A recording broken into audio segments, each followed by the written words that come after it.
All right, I see the thumbs up. That's good. That's amazing. Well, Hey, Mike, it's Meg. okay, there Mike, you go, man. Okay.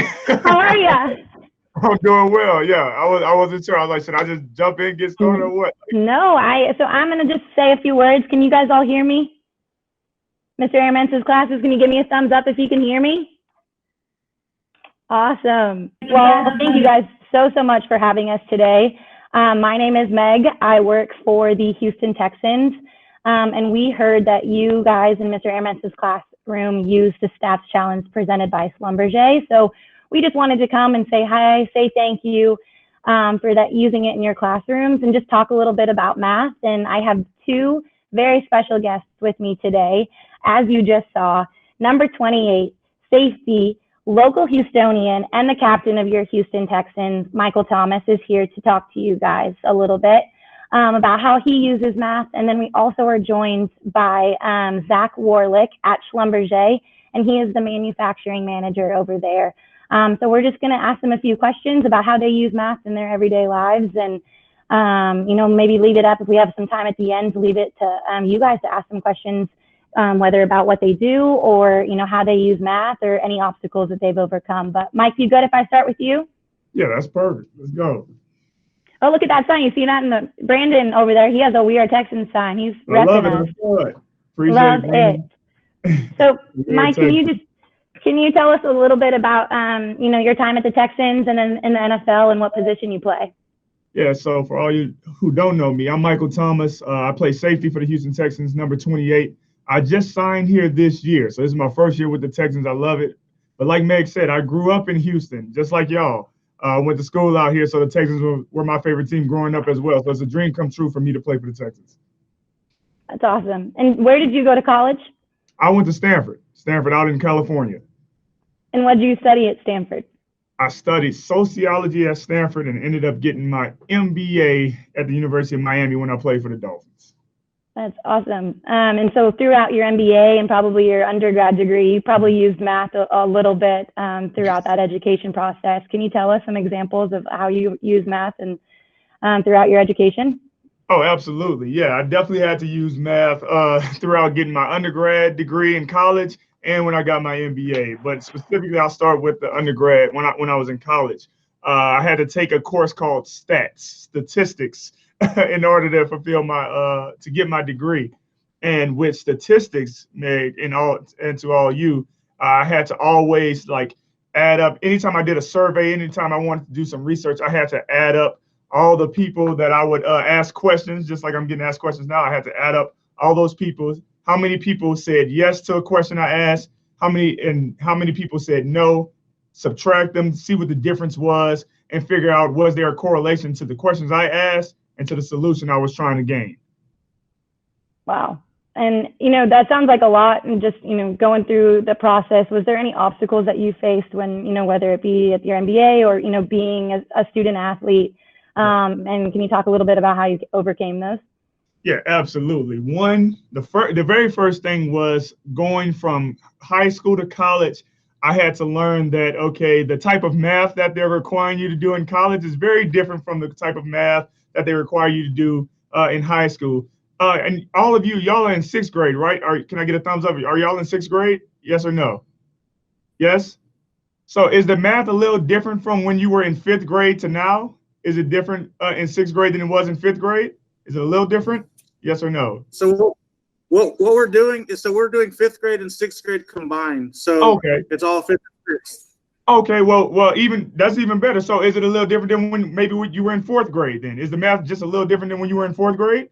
Yes. Okay, so that's what it was for me. When I got to college, it was a whole lot different than how math was for me in high school. So I had to relearn, and it was okay for me to not understand what they were doing. And I had to start asking a lot of questions. I had to raise my hand and ask the teacher, like, hey, can you explain this again? I really don't understand. And I was scared. I was a little nervous to do that at first, Meg. But once I did it, and I even got a little extra help, I asked a couple of teachers to help me walk through some problems. Once I did that, I started learning the problems even more, and I was able to start completing them and getting the right answer on my quizzes. Absolutely. I know I was the same way when I was in school. I didn't want to raise my hand, but it really does help. And So now I'm sure these kids don't think that you ever use math when you're in football, playing football, right? You can never, but do you? You do use math, and can you talk a little bit about how you use it? Oh yeah, you got to use math on every single play. I mean, just the down and distance. Is it 1st and 10? Is it 2nd and 7? Is it 3rd and short? Especially I play a lot on 3rd down and 4th down. So I need to know the down and distance, because if it's 3rd and 5 and I play 10 yards off, I'll probably help give the other team a 1st down. So if it's 3rd and 5, I want somebody to help me. Maybe one of the students who had the We Are Texans. Who is that? Brandon, can you help me with this? If it's 3rd and 5 and I play 10 yards off, am I 5 yards away from, is there a 5-yard difference from where the 1st down is? Is it 5? Is that the answer? Is it 5? Absolutely. So maybe instead of being 10 yards off, I should probably only be 5 yards off, right? Is that right? Is that close? If it's 3rd and 5, I should only be 5 yards off so I don't give up a 1st down? So those are the type of things I have to do. I have to do math in my head every single play to make sure that I don't help give the other team a 1st down. Absolutely. And so would you say that math helps you improve as a player? Oh, absolutely. When you can know the distance on any single play, when I'm backpedaling and I have to break and try to make a tackle in the open field, if I can know the angles, then, do I need to make a 90-degree angle tackle? Do I need to make a 45-degree angle tackle? That allows me to be a better player. So trust me, y'all, math is used in football and it's used in your everyday life. So keep doing well. I hear y'all are doing amazing in class. So keep doing well.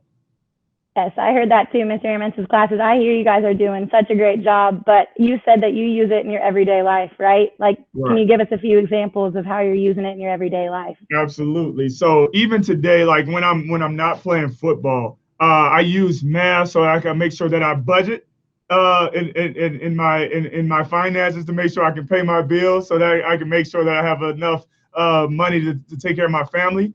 I have a daughter who's 6 years old. So, she loves to get, some snacks after dinner, right? She loves to get like snacks. So she's always like, Daddy, can I have 3 pieces of candy? And I'm like, wait, hold on, Genesis. In this pack, it came with 10 and there's only 7 left. So that means you've already had 3 pieces. So I have to negotiate with my daughter to make sure that she's not eating too many snacks just by counting and keeping track of that, right? So it's constantly just keeping track of everything, is budgeting, and you'll use math in your everyday life. Yeah, I know I used it at the grocery store yesterday and made a mistake because I went to the grocery store hungry. Have you guys ever gone to the grocery store hungry? Just buying everything, just throwing everything in the cart. Yeah, so I had to make sure I was budgeting. And so I think this will just be our final question, and then I'm going to kick it over to Zach to answer a few about what he does at Schlumberger and how he uses math. But if you had any advice for these, 5th and 6th graders, what would you say, as students, maybe athletes, just any advice that you would give them? I'll just say this: whatever dreams that any of you all have, just understand, if you continue to work hard and believe and put the work in, you can accomplish it. I remember being in 5th and 6th grade, and my goal then was to try to make it to the NFL. And no, was it easy? No. I mean, I was told all types of statistics of how only, a small amount of people actually make it to the NFL. But you know what? I believed that I could. I put my mind to it, and I trusted myself, and I did the work. I listened to my teachers. They said I needed to make good grades in order to get a scholarship. So I listened to them, and I made good grades, and I was able to get that scholarship. So I listened to my parents, I listened to my teachers, and I put the work in. So whatever dream that you all have, understand you can do it. Believe in it, put the work in, and just keep applying yourself, all right? And guess what? You'll be able to use math to get there. You'll be able to use math to do it. So keep doing well in math like you've been doing. Thank y'all so much for having me. Absolutely. Thanks, Mike. If you have time to stay around for a little bit, just in case they have any questions afterward, but I'm going to kick it off and introduce, like I said, I have another guest. His name is Zach Warlick. He is the manufacturing manager at Schlumberger. Can you guys see him? He's joined us from his office. Can you guys all hear him? Zach, can you tell us a little bit? Yeah, I can hear you. You and Mr. Armentz's classroom. Can you guys hear us? Give us a thumbs up. You guys hear us? All right. Great. I look at that scene behind you. Can you tell us where you are and maybe your position at Schlumberger and what you guys do over there at Schlumberger? Yeah, absolutely. I'd love to. So my name is Zach, and I'm the manufacturing manager here at one of our Schlumberger manufacturing facilities. So as you guys probably know, we use oil and gas for lots of different things in our day-to-day lives. We use it as fuel to power our cars, to heat our homes, to cook our food, and to power those iPads that you guys are using. And so what we do here at Schlumberger is we develop and engineer all the technology that the oil field services companies use to go out and drill for oil and help search for oil deep underground. So what you see behind me is one of our many manufacturing plants where we actually put together all of this high-tech gear that goes deep, deep, deep underground and helps to measure the rock formations and search for oil and produce oil. So yeah, it's a really fun job. I get to work with really smart people, and I use math every single day. Yeah, can you tell us a little bit about every single day, what that looks like for you, what specifically you're doing, and then maybe we can get into how you use math specifically. Yeah, absolutely. I'd love to. So here every day, I work with lots of different teams in the building. I work with the production team, who you see behind me, who actually get to assemble and put together all this high-tech equipment. They also check to make sure that everything works perfectly, so nothing's going to ever break down out in the field. I help everybody out here troubleshoot and make sure they have everything they need. I also get to work with a really creative, smart engineers who are coming up with the next great thing, the next piece of brand new technology. So there's a lot of really creative and smart people here too. And I help make sure that they can take their new idea and turn it into something that we can work with out here on the shop floor. I also get to use a little bit of math in business too.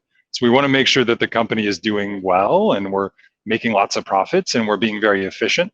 And so I have to do lots of calculations to make sure that the company's doing well and work with the finance team too. That's awesome. And so how did you get here? So what did that process to getting to Schlumberger look like? Did you go to college? If so, where did you end up? Yeah, I did go to college. So I spent 4 years at the University of Michigan getting an engineering degree in mechanical engineering, and then I got my master's in mechanical engineering too. I liked math so much that I wanted to stick around and learn a little bit more. So that's after college, that's what, 6 years of post high school education. Yeah. So not that's only right. you're like Michael over there, just extending your education. They loved school so much that they wanted to stay. Trust me, it's a lot of fun. And then after that, I worked in lots of different engineering jobs. I worked for Samsung, where we make all the electronics inside your iPads and cell phones. And now I've worked for 10 years at Schlumberger, where we get to make all the really cool high-tech oil and gas equipment. And how is math used to make that oil and gas equipment, or like how is it used to make sure that those processes are in place and the safety procedures that you guys need are withheld? Yeah, absolutely. So if you can imagine the types of equipment that go down hole, they're worth sometimes millions of dollars. So there's lots of really complicated electronics. There's lots of really complicated machine parts, metal parts, and we have to make sure that everything that we put down hole is the best quality and nothing's ever going to break. If you're deep down miles underground, you can't just say, time out, we need to go down there and fix the equipment, right? So we have to be really, really careful. So we use math every day to help us do our quality checks and do lots of testing to make sure that the electronics are perfect and all the machine parts, the metal parts are perfect too. Yeah, sounds very similar to what I'm sure Mr. Armentz's class has to do, quality checking their work before they turn it in. And with Michael on the field, that's why they have practices and they have breakout groups where they go over film. So everyone can relate to that. Do you have something, any advice that you would give to these students, just, going through years and years of education, as well as where you've been within your career? Yeah, absolutely. So as far as advice goes, you're going to use math everywhere, not just in your job, but you use it a lot at home too and in your personal life. So it's a really important piece of what you do across the full spectrum of your day. As far as advice goes, let me tell you, math isn't always easy. I've definitely gotten frustrated, and I'm sure you've probably gotten frustrated too. But just don't ever give up. You've got a really great teacher and a lot of good people around you supporting you. Don't be afraid to ask for help, because you've got a lot of good people here who are supporting you. Great. And I think it's time, if you guys are okay, Zach and Mike, if you guys are okay, we can ask a few questions from the classroom. And I know Mr. Armentz had a question himself. So maybe kick it off to him first, and then maybe time for 1 or 2 questions from these students. Yeah, go ahead. All right. Hello. So my question has to do with, in my classroom, we celebrate every single day when we make mistakes, when things don't go our way. we come up short, we celebrate that. As long as we're learning from that, we know that's a good mistake or that's a good situation. And so we look for the good every single day, no matter what happens. And I know this year hasn't exactly always gone the way we wanted it to. This past Sunday was an amazing game. The Texans did so well. It was a hard-fought game, and even though it didn't end where we wanted it to, like, what is your motivation to go on? How do you look towards something that just kind of looks like it's not going to happen the way you want it to, and how do you find the motivation to push through and find that success? And then even when it doesn't turn out the way you want it to, how do you learn from that? How do you use that to become a better person, a better player, and just how do you turn that into a win? Oh, first off, amazing question, Jeremiah. And I say, just leaning back to what you've already, you're preaching and y'all are already practicing in your classroom, learning from those mistakes, and don't see it as, oh, we just took a loss, but it is a lesson, right? And what did we learn from that? We learned that, okay, even if we make mistakes within the game, you should never quit. You should never give up, because there are going to be other opportunities for you to overcome that. It's just another obstacle. It's just another hurdle. And you got to keep fighting. You got to keep trying to figure out solutions, be solution oriented, right? That's what it was for us in that game. We dug ourselves in the hole early. We made too many mistakes early, but we kept fighting. We regrouped, we came together, we kept fighting, and we just kept trying to find a way to put ourselves back in the game and try to give ourselves a chance to win. We leaned on each other. We trusted on each other. Maybe defense needed a little help, so the offense stepped up, the special team stepped up, and we would make plays and try to play complementary football from that. And before it even gets to that, and that's just one example with the game, before it even gets to that, throughout the week, like you said, you might get frustrated in the classroom with a certain problem because you might not have gotten it right, but you probably learned from it. You saw that, hey, in that specific math problem, if I would have added this number instead of subtracting it, or if I would have gotten to this answer by having the right, having the right calculation beforehand, in the next part of the problem, it probably would have ended up being correct, right? And you learn from that, and next time you didn't make that same mistake. Well, for us, it's the same way in practice. If I took a wrong step, or if I made the wrong check in that practice, that play didn't work, okay, dang, I didn't get it right that one time, that one rep at practice, but I know from then on, either the next time we run it at practice or when that situation comes up in the game, I'll be better at it. I'll have that rep from practice, and I'll learn from it, and I won't make that same mistake in the game. And that's how we become better players. You can, like you said, you can apply that to life. I use that with myself in how can I be a better husband? How can I be a better father in my home? So, I mean, I think that's a great question, and it can be applied both in our careers and just in life outside of work. That's awesome. I think we have time for, one or two student questions. If anyone has a question, I think you maybe raise your hands, or Mr. Ehrman can call on you. Oh, we have one. He's coming to the front. Thank you. What do you like for Michael Thomas? Mm-hmm. What do you like best about your teammates? What I like best about my teammates, man, that's a great question. There's so many things. One, the fact that all of us come from different backgrounds, and we all have amazing stories of how we got to the NFL, and that we're all working towards trying to get the same goal, and that's trying to win a game every single week. We depend on each other. I can't execute my job unless everybody else to my left and my right, when I'm on the field, execute their jobs as well. And they depend on me to do my job. So we all need each other. We depend on each other. And I'm sure Mr. Warlick at Schlumberger, it's the same thing for him and his business. Like, everybody needs each other. But I love the fact that all my teammates, we come from different backgrounds. We have different beliefs. We have different goals, different ambitions, but we need each other and we depend on each other. And when you see us flying around making plays and celebrating together, it's because of all the hard work we put together. And throughout the week, we were able to actually come together on game day and execute and have success. Now, there's a whole bunch of times where we don't have success, but it's an amazing feeling when we do. And I just love the fact that I get a chance to be around so many people who are not like me and celebrate with them. Zach, could you tell a little bit about, your teammates, the teammates that you have on your side? We call them at the Houston Texans, even on the business side, we call them teammates. So, Yep. how you guys work together as a team, make sure that we're doing well. But first off, I think Michael may have to run. And so I just wanted to, say thank you so much for being here. And say, if Mr. Airman's class could say goodbye to Michael, and thanks, and keep up the great work. See y'all. Bye, Michael. Thank y'all for having me. Thanks, Zach, for sharing. No worries. Good to see you. Zach, can you tell us a little bit about the teamwork that you see at Schlumberger? Yeah, absolutely. Look, just like the Houston Texans, we have to work hand in hand with the entire company to make sure that everybody is successful. It's not just one person. It's really a team effort for us to be able to make this equipment, ship it all the way across the world, and go drill a well. So I have to work with the engineers. We have to work with the safety personnel. We have to work with the quality personnel. So there's lots of different people working all the way across the company, all the way across the world.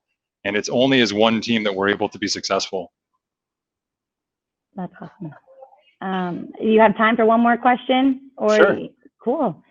Anyone else have a question, about what he does, how he uses math? It could be a personal question. Anyone else in Mr. Airman's class have a question for him?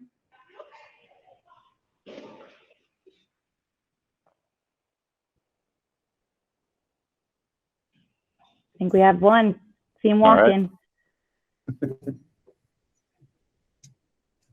Hello. Hey.